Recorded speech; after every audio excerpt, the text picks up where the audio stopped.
Stamp, an Alumni Engagement Officer at Memorial University, and I am your co-host for today's MUN Alum 101, Overcoming Bias and Building Inclusive Language. This is a final session in our series, it's hard to believe, and we're so glad to have you here. A special welcome to those joining us for the first time and to those who are returning. Welcome back. And of course, a warm welcome to our fantastic facilitator and co-host, Jennifer Kelly. Welcome, Jennifer. Thank you. Before we begin, I'd like to take a moment for a land acknowledgement. We recognize that the lands on which Memorial University's campuses are situated are in the traditional territories of diverse Indigenous groups. We acknowledge with respect the histories and cultures of the Beothuk, Mi'kmaq, Innu, and Inuit of this province. And we encourage you to take a moment to reflect on the lands where you're joining us from today and the Indigenous people for whom those lands are traditional territory. At the Office of Alumni Engagement, we love helping our alumni stay connected with Memorial wherever you are in the world. MUN Alum 101, which you're part of today, started in the early days of the pandemic and has become a key part of our alumni programming. Whether you're online or in person, we're here to keep you engaged. Beyond today's session, we offer many ways to stay involved, programs and events, and online offerings like this. And you can find all the details on our website or reach out to our team anytime. We'd like to extend a big thank you to Bel Air Direct, formerly Johnson Insurance, who's our official partner. Bel Air Direct provides home and auto insurance at fantastic rates for Memorial alumni. And I would encourage you to reach out to them to see how they can support you for your home and auto insurance needs. I have just a couple of housekeeping notes that I'd like to go over. I apologize for those who have been with us before, as you're going to have to hear it again. But just a few things. After the Jennifer speaks, there's going to be a short Q&A, and you can submit your questions using the chat function at the bottom right hand of the screen. Please feel free to post them early. Since we have a large audience, please add a couple of question marks before you type your question, and this will help our team be able to spot them a little bit more easily. A reminder that microphones are muted for attendees, and while we'll do our best, we may not be able to address all comments. However, Jennifer has been fantastic at engaging throughout the past two sessions, so I'm sure today will be no different. If you're looking to adjust your visual layout, you can. If you click the layout button on the right-hand side of your screen, you'll be able to modify that. To see Jennifer's slides in a larger format, we would recommend that you use a stack or side-by-side view. And a reminder that this session is being recorded, and we will share our link with all registrants in a follow-up email. For those of you who've already participated, you should have received these emails, and you can bookmark them and refer back to them as you wish. So now it is my pleasure to reintroduce our presenter and co-host, Jennifer Kelly. Jennifer has been a facilitator with Gardner Center for 7 years. She has taught courses in cross-cultural communication, cultural safety, workplace communications, presentation skills, and more. Jennifer has also worked as a curriculum developer with many of the Gardner Center's clients, including the government of Nunavut. Among her other degrees and qualifications, she holds a BA and a BEd from Memorial. So Jennifer's here to walk us through today's session, Overcoming Bias and Building Inclusive Language, which is an invaluable skill in both our personal and professional settings. And with that, I'll hand it over to Jennifer. Great. Thank you so much, Allison, for that introduction. And I can't believe this is our last time, our last knowledge community sharing today. For those of you who are coming back, thank you for joining me once again and for joining us for this last session in our three-part series. So welcome back. For those of you who are new, a special welcome. And as Allison pointed out, I work with Gardner Center. And for those of you who have worked with Gardner Center before, we really appreciate your continued trust. If you're just joining us for the first time, or you're new to Gardner Center, or perhaps an alumnus of Memorial University, a very extra special welcome to you as we spend this time learning and growing together. Gardner Center is a leader in professional development and executive education within Memorial's Faculty of Business, and we are really dedicated to empowering organizations across all sectors.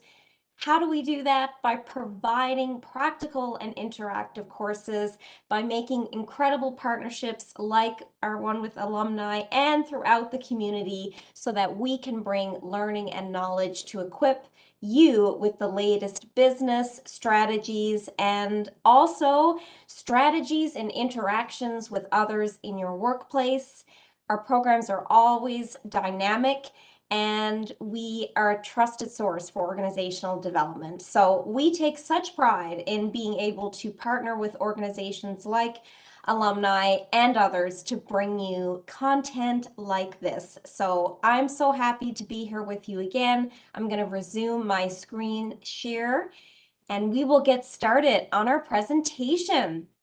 So for those of you who have been with me for the past couple of weeks and for series 1 and 2, you know that I like to begin by sharing the learning objectives. So today our objective is to always build that greater understanding and sensitivity to other cultures, but this time we're going to look at bias and communication strategies that can overcome that bias so that again we continue to work on cultural communication. Here's our webinar outline. What is unconscious bias? We're going to explore intersectionality and how that impacts elements that are present in unconscious bias.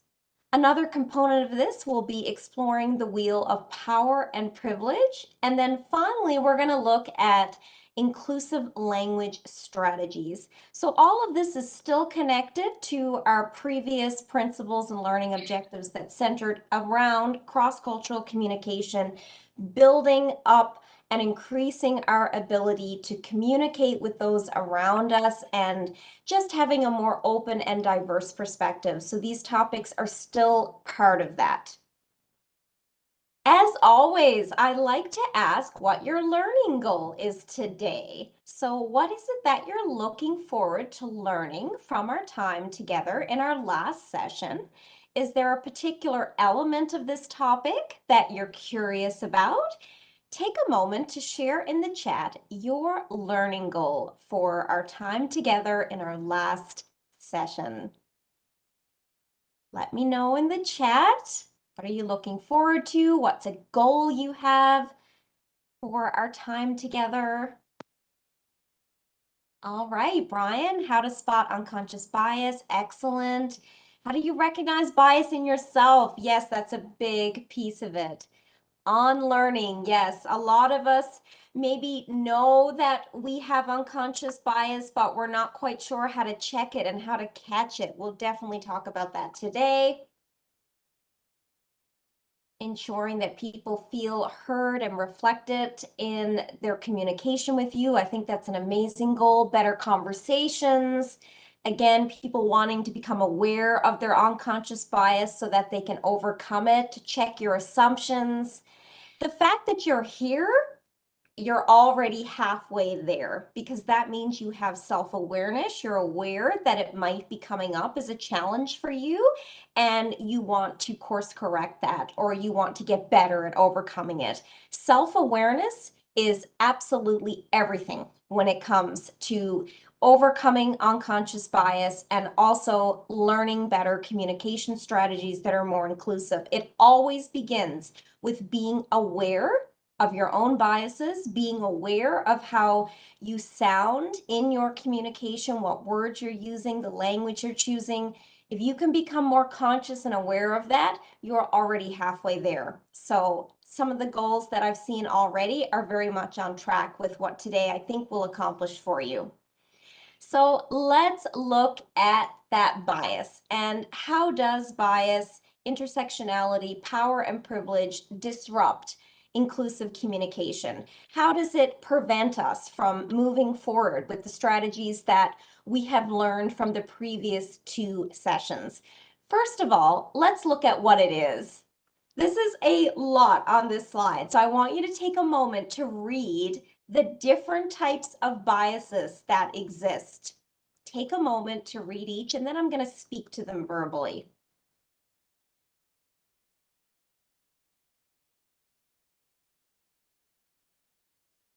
So many of us have heard of the term unconscious bias. We might know the formal definition of it. We're very aware of it, as I saw on a lot of your goals. Did you know that there's different types of bias? So when I first started training and learning in this area, this astounded me. So I'd like you to think about which bias you might be most affected by or unconsciously using in your workplace. Is it affinity bias, which is when we favor people who have similar interests, backgrounds, and experiences? There's the halo effect. We get a positive impression of someone because of one of their qualities, and that could be anything from a skill to their background. Perception bias, and this is the one most commonly known. This is when we judge and treat others based on inaccurate stereotypes that we have learned over time from our background, education, social setting, etc. But they're incorrect. That's the whole point. They're not actually correct. And confirmation bias is when we're deliberately seeking out information that confirms those biases we have. And then groupthink, when our opinions and behaviors basically are designed to match the bigger group, even if they don't really reflect our own personal behaviors and beliefs, we want to have that group think. So we're automatically leaning towards a group that shares our preferences and maybe other biases. So I see some of you are already listing which ones that you feel you may have identified with in the past. This is a very deliberate activity that we're doing now. I'm not just asking you to think about this for no reason. This will actually teach us that, wow, I didn't realize I was implying and doing this in my behavior and communication, but it turns out I was. And this is the first step: recognizing, identifying, and then owning that. So which one have you used unconsciously and not realized it? I think all of us have definitely encountered perception bias, because unconscious or perception bias is built into our societies. We have been taught certain things all throughout our experience, education, life experience, through our peers, and a lot of these things are incorrect. They're based in stereotypical thinking, and then they become a belief system for us. But that's the thing, they're wrong, they're incorrect. So everyone can relate to unconscious bias. Absolutely everyone is biased at some point. So there almost has to be an acceptance of that. Bias is there, it exists. We accept that. It comes up for us, but that doesn't mean we accept how we communicate as a result of that bias. Accepting that we all have forms of biases does not mean that we're accepting that we can't change or stop those biases. And that's a really important distinction. So the first step, learn. Second, recognize and identify and own that, admit that. We can't go any further until there's an admittance that we are biased. Then we go into the most critical part, on learning those biases and letting that on learning process positively impact our interactions and communication.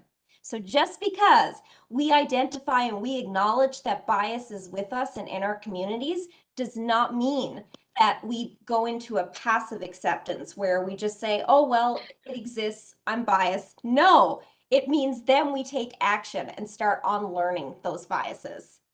So thank you for those of you who pointed out and identified and owned which biases that you're engaging in. Remember, a lot of these are unconscious. They've been taught to us over decades, and some of that teaching comes from life experience, education, etc.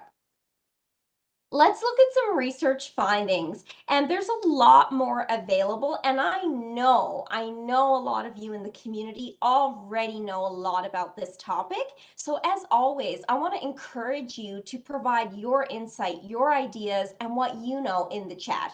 So I'm going to just share with you two pieces actually of some research, but if anyone else has some research fact information around unconscious bias findings, I'd love to see them in the chat.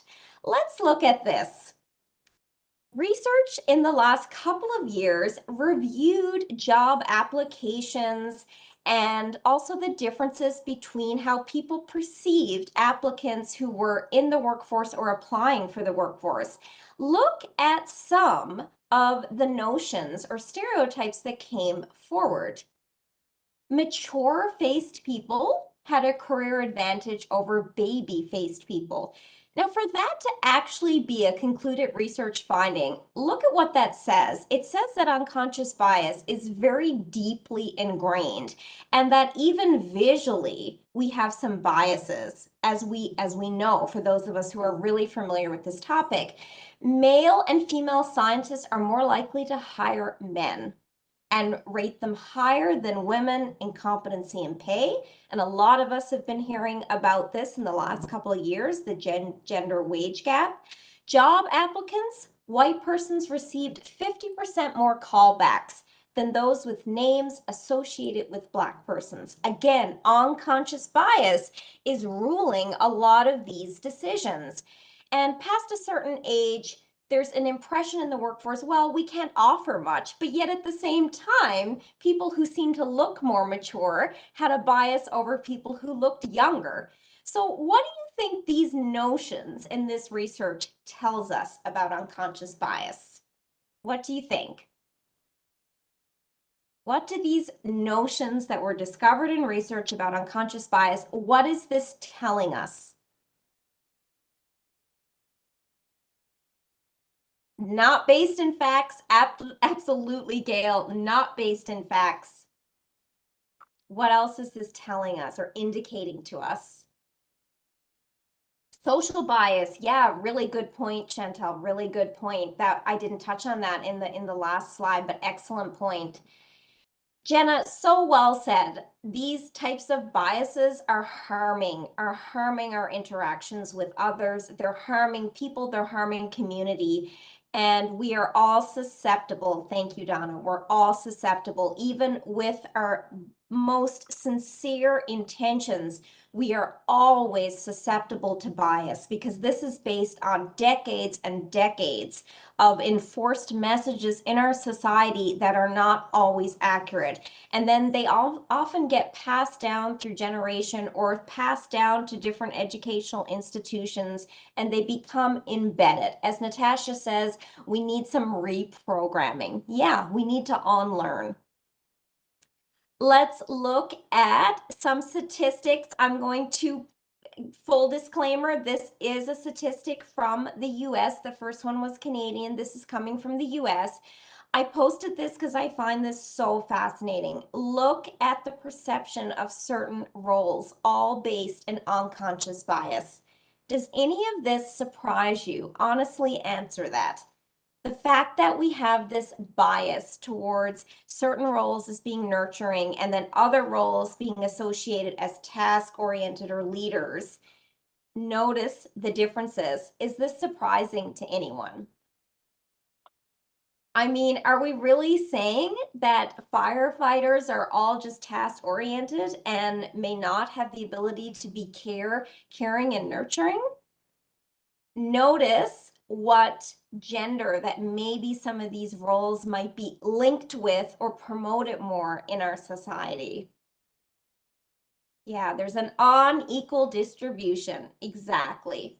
Yeah, gender roles is a big part of unconscious bias, as much as making sure that we are not putting biases on different races, on different people from diverse backgrounds or communities.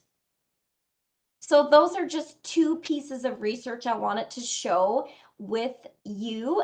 And Megan, or show to you rather, I love reading your comments. I get so caught up in reading your comments that I'm not reading my own because I love to hear what you have to say. So as I was saying, these are just some things that I wanted to share with you. And I see others in the chat have talked about some biases that have come up for them. So let's switch that focus. Earlier, I asked you to identify with a particular bias that you know you've engaged in unconsciously. Now I'm going to ask you to share with me what types of situations or experiences you've had where you've experienced someone being biased toward you. That's what I'd like to hear now from you, because we know that everyone is biased at certain points and in situations, and that it is a lifelong process to unlearn this, right? It's lifelong. So it's still going to keep coming up for us. So if we're doing it, that means we've experienced it as well. So share with me sometimes where you've experienced it. Okay, Trish, when you bring in your vehicle, they want to speak to your husband. Okay, some other times you've experienced bias. As a woman, okay, being heard. Okay, Sua, yeah. Yep. So people kind of thinking they've got this identity of you as just a student. People won't take you seriously. Interesting, David. So just being from where you're from. This is great because I think we need to understand that bias goes across all sort of sectors of humanity, doesn't it? It could be just because we're from a different community or province. It could be because we're of a different race or because we have a different sexual orientation. But look at how wide spanning bias can be and how it affects all of us. Thank you, everyone, for sharing some of those examples, because if we are doing it unconsciously to others, then we are also experiencing that ourselves. Okay, some excellent, thank you so much for sharing. Yeah, really important to think back. And we've already kind of talked about this in a more informal way. We've talked about, what we have done with unconscious bias. We've talked about when others have shown that to us. Now I'd like you to think back to your own workplace. What about others? So did you ever notice anybody around you in a team or a workplace environment that showed unconscious bias that favored a certain group? So now I've asked you to think inward. I've asked you to think externally. Now I'm asking you to just focus in on your workplace and your colleagues or leadership. Did you ever notice when someone in your own work team or circle had unconscious bias that favored a certain group? So we don't need to, we're just revealing times that we've observed this. Okay, some halo and affinity. Yeah, those are some common biases that come up in workplaces, definitely around recruitment and hiring. That's been shown in research. Not inviting certain people. Yeah. That's a really good example. And I really want you to think about this in terms of your workplace circle, because as Natasha pointed out, this can happen in really big ways and it can happen in micro ways, such as you're in the shared kitchen and someone might be being ignored because they may not speak English fluently, for example, or maybe you're not inviting a certain person out, as in Natasha's example. So really what I want to enforce here with as much emphasis as I can, because it's so important, is that unconscious bias happens at a micro destructive level, but it also happens at a very small micro level, at a social level, such as being in your workplace, working on a project together, being in the community kitchen and someone's being ignored because someone has a bias. So a lot of you have given examples of workplace situations where you observe this happening. So imagine if this is happening in just your workplace teams and in environments like that, then you can just picture how destructive this is at that macro level in society. So what does this reflection teach us? If we had 3 takeaways from this reflection, first I asked you to give me an example of how you are unconsciously biased. Then I asked you to think about times that people have been biased towards you. Then finally, I asked you to reflect on just your workplace environment. What would be some key takeaways from this reflection, do you think? What has reflecting on remembering incidents where unconscious bias was present in these pieces of your world, whether you're doing it yourself, someone's doing it towards you, or you're seeing it in others at your workplace. What does this tell us? It's everywhere, definitely. What else does this tell us? It's harmful. Absolutely. Thank you, Pauline. So it's everywhere. It's harmful. I use the word destructive. It's difficult to break down. People may be unaware. Thank you, Brian, and thank you, Sua. You also touched on this.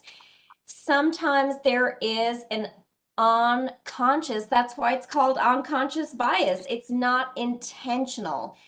I think though, when we get into automatic habitual ways of thinking, we wonder then, is it now moving into a place of intention? And that's what we have to be really mindful of. It starts off being unconscious and it starts off being unintentional, but the more we give in and allow for that automatic habitual reaction and making that unconscious bias reactionary and automatic, the more we might be straying into intentional behavior.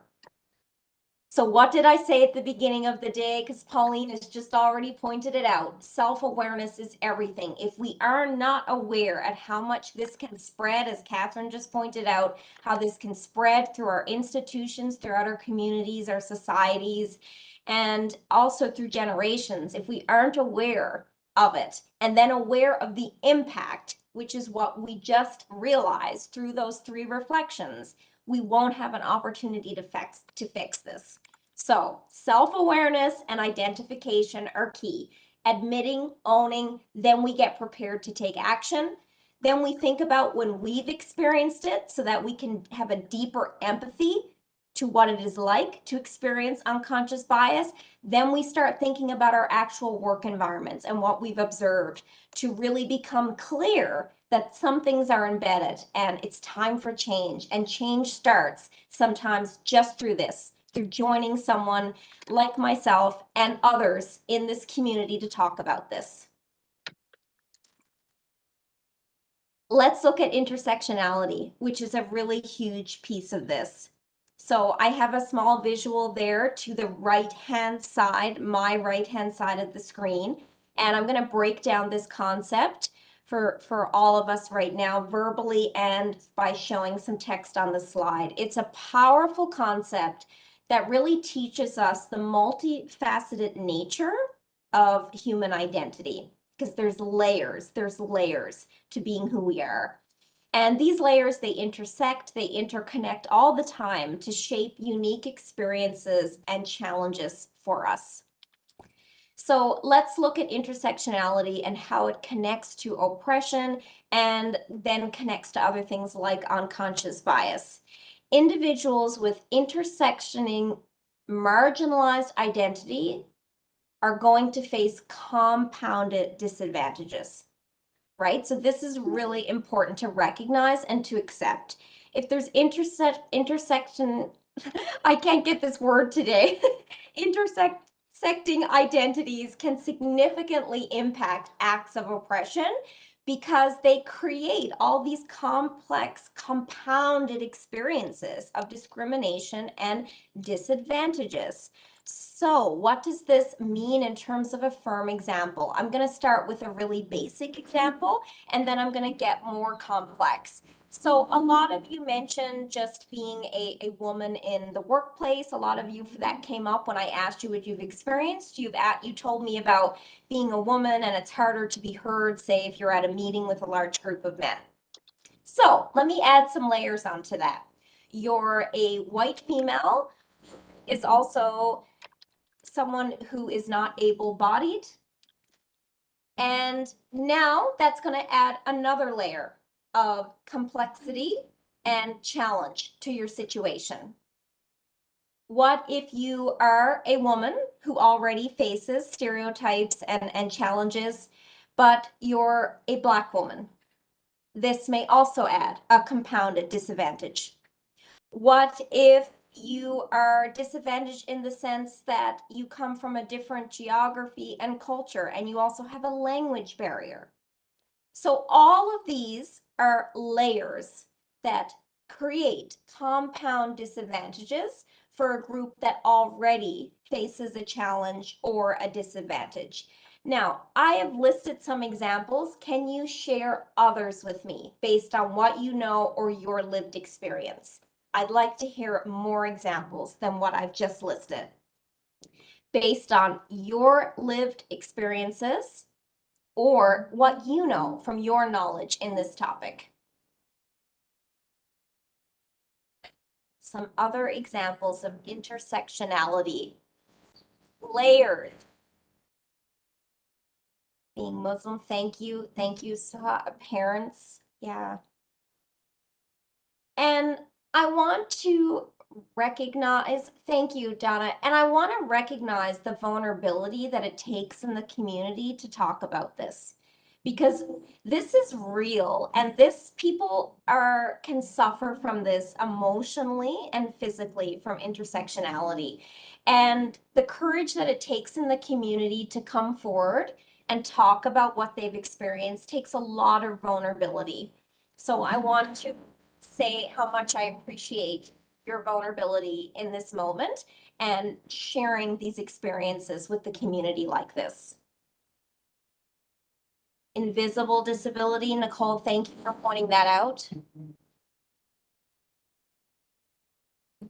Biracial, yep.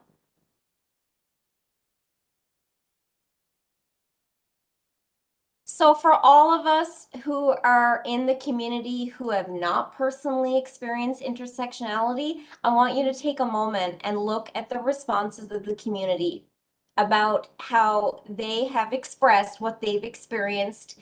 Others in the community today have expressed other things that they know about intersectionality. So I want all of us who do not personally experience intersectionality, although I think all of us experience this on some level, we might have one additional level, but there are others that have 5 compounding levels.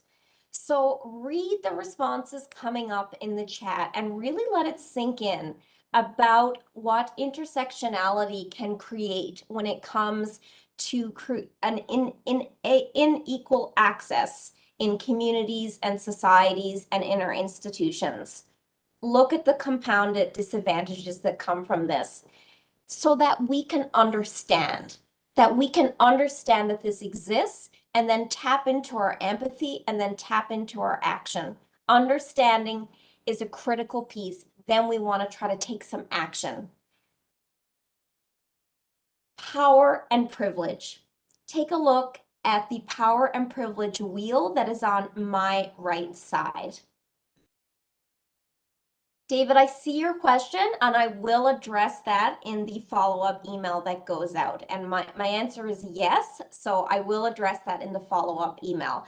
I want to talk a little bit about the wheel of power and privilege. This is a framework that highlights now discrimination and bias and how it can't be understood through a single identity. So it builds on a lot of the same lessons that intersectionality teaches us, right? So if we go back to this, intersectionality shows us that there's multiple social identities that sometimes can compound to create unequal opportunities and disadvantages for one particular group because they're intersecting together. So the wheel of power privilege has a similar principle in the way that it shows all the layers, but this time it focuses more on discrimination and bias and how that cannot be understood through a lens of one single identity. We have to consider the complex ways in which the different aspects of our backgrounds and identity again intersect and come together to create very layered and compounded forms of privilege and on the flip side, disadvantage. So take a look at the wheel for a second. And I'm going to enlarge it now. And I'd like for you to point out where you are on the wheel for each aspect. So I usually start at the bottom. So I'll start with neurodiversity at the very bottom of my screen, and then I'll go around the full length of the wheel. So I'd like you to think where you are on each level of this wheel. So take a moment to do this. Again, this is an inward reflection. If you'd like to share on the chat, you're very welcome. And again, I appreciate your courage and vulnerability in doing that. But you can just do this reflection on your own right now using your notebook, your pen, your phone's app. Just privately reflect on where you are and the different facets of the wheel.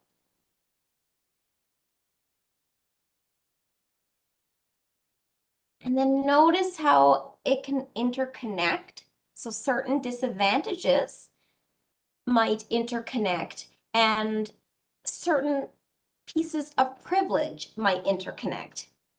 So I see that someone in the community is having trouble reading the words on the screen. So what I'm going to do is at the end of the session, I'm going to send out this wheel with a text-based component so that you can follow up and complete this exercise on your own.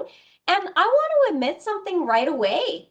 This, if you can't see this, which a lot of people have the disadvantage of not being able to see this, then this is not inclusive for you. And then that's something that I have to own, right? That's something that I have to own. So we all do this, even with our best intentions. So this isn't something that we can all see clearly. Unfortunately, I'm not able to zoom in just because of the platform I'm on, but I am going to send this out with some text later so you can get the opportunity to complete this exercise. So that was a double lesson then. There's a lesson in looking at the different ways aspects of social identity can intersect to either build privilege or to create more disadvantages. And that was also a lesson in how things are not always available and inclusive to all of us, and that we really need to make that extra effort to make it so. Let's return to the purpose of this exercise. Would anyone like to share what you gained from your reflections of considering where you are in the wheel? I'm going to switch it back to here. It's a little bit smaller now, but for those of you who are viewing on a mobile device, you may be able to see it a bit more clearly. Tell me about your reflections. What did you learn from this activity about yourself and your social identity? Did you learn that perhaps you have a lot more disadvantages than another group or individual? Did you learn that you actually have some privileges more than you realized? Yeah, thank you for sharing. What did you discover from this reflection of examining where you are? Okay, so David, it's about what you expected.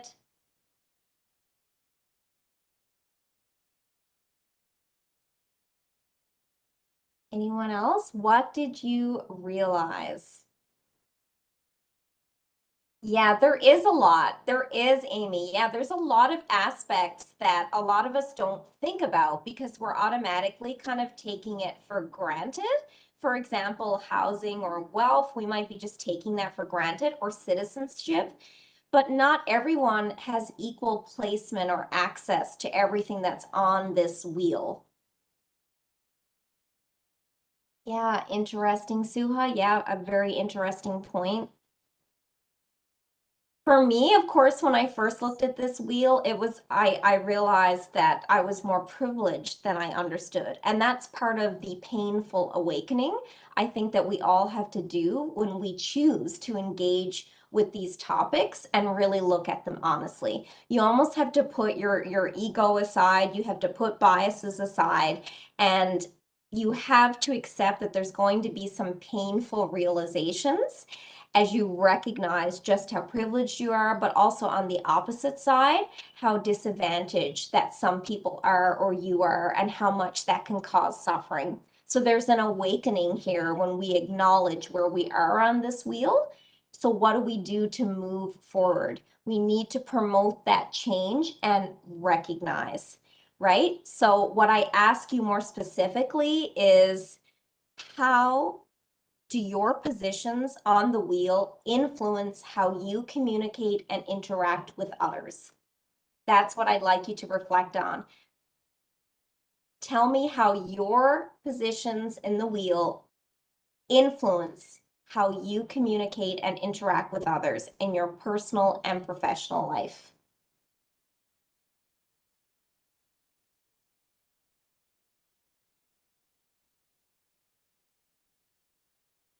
How does your placement on the wheel influence how you interact and communicate? You can think about your professional setting like work, or you can think personally.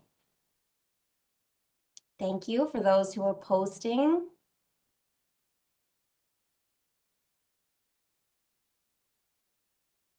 High level of confidence. Yeah. Thank you, Brian. Yeah, that's very similar to me. I can have this high level of self-assurance that, English is my first speaking language. I'm privileged in terms of education, so there are certain things that are almost guaranteed for me. That does not make that right. That should be again, a painful lesson for me, an awakening for me, right? That should be, if you really want to overcome some of these, it starts with that awareness and that painful recognition of what you have gained, and then for others, what you've lost. Right, really good point, Gail. Some amazing insights coming up in the community. Yeah, Tanya, that was very similar to me. Income and housing was a couple of things that stood out to me. Every time I do this wheel, it's always very eye-opening. It makes me think again. Every time I do this wheel, it makes me rethink. Thank you, everyone, for thinking about this. So there are so many other aspects that we could touch on, but unfortunately, we don't have the space and time, like microaggressions. All of these pieces are aspects of the content that we are learning today. I chose to just show you two. After we talked about unconscious bias, I wanted to introduce you to the wheel of power and privilege and intersectionality. For those of you who had trouble seeing the visual, that's on me. That means I didn't make it inclusive enough. So I am going to distribute both visuals with text-based instructions so that you can do the exercises on your own. I'm going to be honest with you. I often look at the wheel of privilege. I often do that exercise, especially if I feel like I might be dipping into some biases and I need to unlearn again. So I have a copy of it on my work desk. So you might use it in that way when I send it out in the follow-up email. And for others who didn't have the opportunity to complete the exercise because of the poor visual, I absolutely invite you to complete it on your own. Again, this is a lifelong process. We don't just do it once here and then we put this away. We have to work on this constantly. I have trained in this area. I am constantly working on this. I commit myself to be working on this.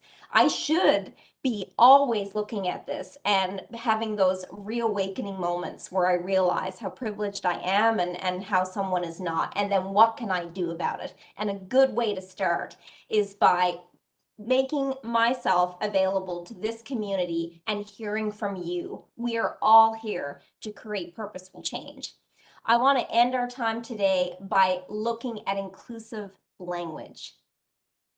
Inclusive language is a type of language that avoids expressions or words that exclude groups that are on the marginalized side and people who may not have the same access to things that we have. So we need to think about how we're communicating with others. And I want you to really think about the wheel of power and privilege now and intersectionality, right? Because this is very closely connected to that. Because depending where we are on that wheel and depending how many layers we do or do not have in the intersectionality, right? Remember those layers that can add up to create compound disadvantages? Well, all of that impacts how inclusive we are, right? And how much we experience inclusivity from others. So the more that we demonstrate respect for diverse identities and experiences, the more we start to overcome bias and the more we start being aware of intersectionality and power and privilege. So I asked you earlier, what are we going to do about this after we've had our awakenings, we've had our self-awareness? What are we going to do about this? We're going to start practicing inclusive language because it's a great way to start being able to be more inclusive and then overcoming those barriers that are created by unconscious bias and intersectionality. Let's look at some key principles. And again, we only have so much time together today, so I kind of handpicked some that I found helpful in the beginning of my journey in training and learning about inclusive language. Again, I am not perfect. I am still on that journey, but I chose to share with you some that really helped me start improving my inclusive language. So first of all, we don't want to assume anything about someone's gender, background, or experience. And some of the ways that comes across sometimes in our language. So instead of saying, for example, ladies and gentlemen, when we introduce ourselves, we want to say everyone or colleagues. We want to use first person language as much as we possibly can. So if someone, for example, has a condition that might be different from others in a room, we want to emphasize, say, person with a disability or non-able body. That language doesn't lose the person to their experience.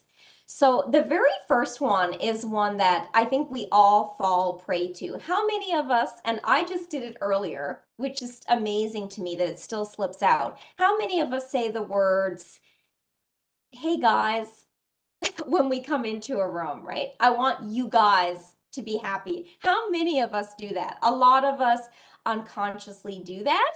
So we want to just make that effort to make sure that we're just being more inclusive in our language. So person-centered, and don't make assumptions and try to catch those slips when we're saying guys when it should be everyone. Gender identity, we want to respect gender identity. So if you're not sure about someone's correct name or pronouns, ask them, what pronouns do you use? Just ask. And that shows also that we care and we're interested to know. This goes, when we talk about unconscious bias, we need to stay clear of those stereotypes that are embedded in unconscious bias. So here are some examples, man up. We hear these sayings in our society and they're really based in stereotypes. Can some of you list in the chat some of the stereotype or stereotypical languages or slang that you've experienced that is not inclusive? Let me know in the chat. Being culturally sensitive, we want to use terms that respect cultural practices and identities. Remember that from our cross-cultural work. So not everyone, for example, experiences or celebrates the same holiday. So we want to be a little bit more broad when we come to this. Don't just automatically Merry Christmas. What if that isn't in someone's cultural practices? Some of you are listing some of the languages and stereotypical slang you've experienced, right? Look at this, look at the examples coming up in the chat. See how they're embedded? They're embedded in stereotypical thinking or unconscious bias. Really pick them apart. It was a great lesson in that. So going back to my last point, we want to be culturally aware. Remember your iceberg, right? Don't assume what you see is just that top of the iceberg. We know from session 1 that there's a lot underneath that we need to learn and discover. If we don't know, we can ask and we can take ownership of that learning ourselves. Microaggression, we didn't cover that a lot, but I pointed it out as very important. These are subtle comments that actually reinforce stereotypes. For example, for someone who is perhaps not of our speaking language, oh, you speak English so well. Right, that's actually, that can be also very a microaggression. So these are very subtle, but these are happening all the time in our interactions, sometimes intentional and sometimes unintentional, because again, they come from unconscious bias. So now again in the chat, list some microaggressions you've heard or experienced. And avoid stereotyping based on job roles. So remember that statistic and that bit of research I showed you earlier? We don't want to assume that certain roles in industry belong to a particular gender or person. And that still happens quite a lot. We still think of teachers as being a female-driven industry. And these are such decades and decades old stereotypes, but they're still there. They're still there because they're embedded and they're passed down. And it's up to us now that we have the awareness, to make the changes. And a lot of making these changes and following these suggestions involve another principle, which is called allyship, which is something we don't cover today, but I encourage you to do some research on. Finally, language in everyday conversations. There it is. Try to get out of saying, hey guys, hi everyone. You notice that today I refer to everyone as a community because we're a shared community. We're here together learning. And we know we need to acknowledge our unconscious biases, catch it. If you want to start then helping others see this, invite them to sessions like this, have a conversation about what you learned today. That is a piece of allyship, something I encourage you to look up on your own. Consider accessibility. This is something I didn't do that well today. I own that. We always want to make sure everyone can see things visually. We want to make sure we have captions on videos. Universal design principles, which came up last week. Someone in the community mentioned this. This is a great place to start. Just open up Google or ChatGPT and type in UD principles. I try to follow universal design principles. They're not always applicable across all mediums, but it's a great way to start. So universal design principles. So I want you to think, as a last reflection before I answer some questions, think about the last time you thought about inclusivity in your everyday world. So, for example, you were in a clothing store and realized the layout will be challenging for a person with a disability. So I want you to think about a time that this came up for you in your everyday world. And if you haven't had a moment like that, what do you think has been a barrier to you recognizing when a situation or a setting isn't as inclusive as it could be? So that's your last reflection, thinking about a time when you thought about inclusivity in your everyday world, given an example there. And if you haven't, I want you to think, I wonder why I haven't. And is there a barrier to that? Heather, right? Concert venue, yeah. Airplanes, oh, such a good point. So if you're looking at this from the perspective of your position on the wheel, maybe you can just look at that and kind of go back to your seat on the airplane, but there's going to be someone else on the airplane who can't. So again, reinforcing that, realizing that. All right. We have come to the end of the presentation section, and I'm ready for some questions.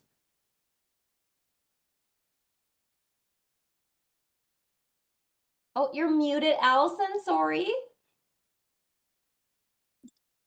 Whoops. You would think this long, having done online things and with the pandemic, that I would have caught that. We all do it. I think we all do that sometimes, though, so I won't feel too bad.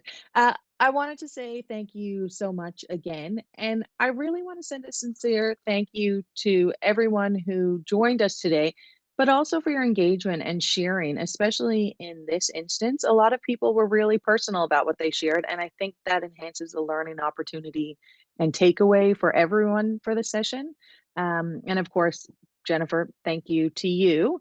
Uh, so just a quick reminder, because I feel like we will probably have a lot of questions, but if you could just, type in a couple of question marks before you ask your question, that makes it easier for our team to be able to identify that it's a question and not necessarily a comment.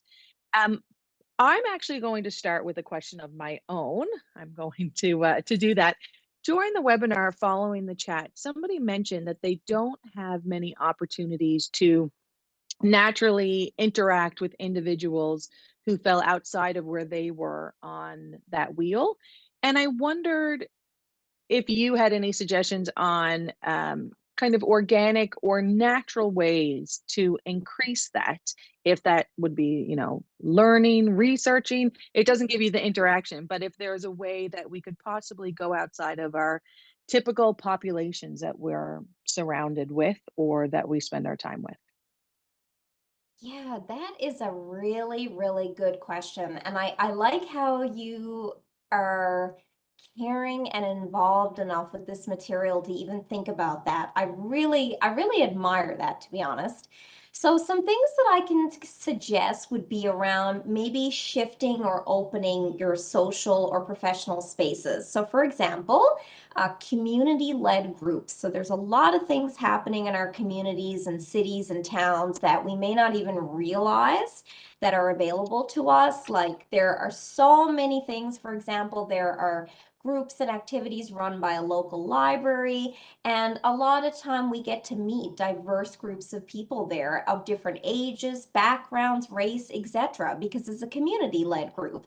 And these are things we often don't have a lot of time for, but I find these spaces are really wonderful for meeting not just new people, but people with diverse backgrounds and perspectives.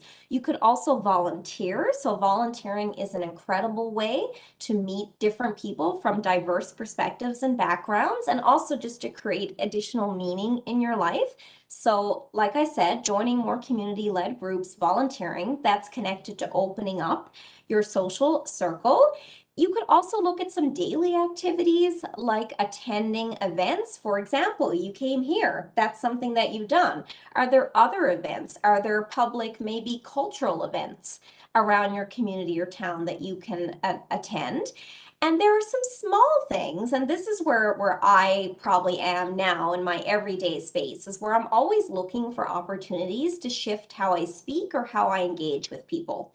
So I'm always looking to improve. For example, I have a client now, their first language is not English, and I am working really hard to make sure that I'm communicating in a more concise way, that I'm listening more carefully, and I'm not just operating the automatic way that I do when engaging with a client. So that's an example of just looking every day in your life to see opportunities to change maybe how you speak, to change the way your language is, eliminating kind of slang. Like this can be happening all the time. So in your daily life, you can just be conscious of how you sound and what you're saying and how you speak.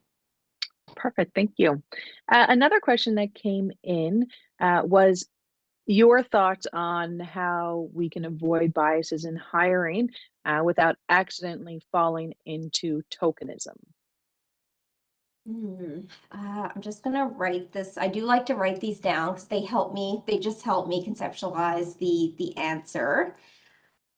That is a really big question. Um, I'm gonna say first, I guess I'll talk about a little bit first some of those biases that are embedded at a systemic level. So sometimes the institution itself has really embedded policies and processes and practices that are sometimes legally binding even, but they exist at that systemic level, and makes them really hard to overcome. So just imagine at the university level, just looking at where we're coming from at the university level, I would imagine that trying to make those changes is going to be a very layered and long process because there's systemic level biases that are in place, right? These biases exist individually, they exist institutionally, and then they become systemic. They permeate throughout an organization. So there's barriers there for sure. And I want to point those out because I think we can't always just brush those aside. So you're working with fixed policies and processes at a systemic level. But there are some small individual like changes that you can bring back, or if you're in HR, what I would like you to think about is moving beyond kind of like a perfect fit in terms of skill or education. What about looking for perspectives, approach, life experience? You can actually add different questions in that invite different perspectives that are more diverse. So there's typically standardized questions that are used in human resources and for interviewing that are very structured, and they're usually based on assessing whether or not someone has the skill. Of course, that's critical. You're applying for a skill-based position, but we can also learn a lot about a person's personality by tapping in to their perspective, their ideas, and their insights. And that's where you start to see diversity. So just looking at what I call more creative, powerful questions. And that is something that I use a lot in my coaching work, which at times I think could be used in structured interviews in my viewpoint. I can certainly send an example of what I mean by creative, powerful questions, but these questions basically assess perspective. And when we assess perspectives and insights, that's where we get to see diversity of thought and background. And it's a great way to start making some changes at the HR level. Perfect. Thank you. And I see that it's 2 o'clock. So again, I want to thank everyone for being here with us today. And I'm certain that people are leaving with insights and strategies that they're going to be able to take away with them. Just a reminder that this is Memorial's 100th year anniversary. And there's a lot of different ways to get involved. So we do hope that you will be able to join us. We have several events even listed on the alumni engagement website right now that are both local as well as national events. So we do encourage you to check that out. So again, thank you so much for being here today. And just a reminder, I know so many people are asking to have the slide deck for this presentation. We don't provide the slide deck or the PowerPoint presentation, but you will receive a recording of this video. So you will be able to go back to that to reference it. I'm going to let Jennifer say her goodbyes, and thank you again for being here with us today. We do really appreciate it. Take care. So everyone, I am going to send out the two images, intersectionality and the wheel of privilege, and I'm going to include text-based instructions for reading both and also for completing the reflection. If you didn't have an opportunity to do the reflection exercise, I'm going to send that out through alumni. So I'll include 2 handouts for you with those examples. I also have some other resource links for you that I'm going to send out because we still have lots to learn, right? By the way, I'm not just the main source. A lot of you in the community have so much to offer, and I know you know others who have a lot of information in this field, and that's how we start building on that information. We engage with others and we start talking about this. I want to take a moment to also say that Gardner Center offers so much. This topic is offered as a full course. So if you're interested in attending, you can sign up for the public workshop that I'm doing in 2 weeks, or you can contact Susan or Paris for a custom offering of this course and others for your team. We're doing a lot in this space. Take a look at some upcoming courses in addition to mine that are all centered around building inclusive and culturally responsive places. Everyone, thank you so much. You know, I was nervous today. I was nervous because these topics are deep. They are deep and they affect us all in a deep way. And for those of you who engaged and showed vulnerability, thank you so much. And I've loved my time with you, and I'll see you again. Take care, everyone. Bye-bye.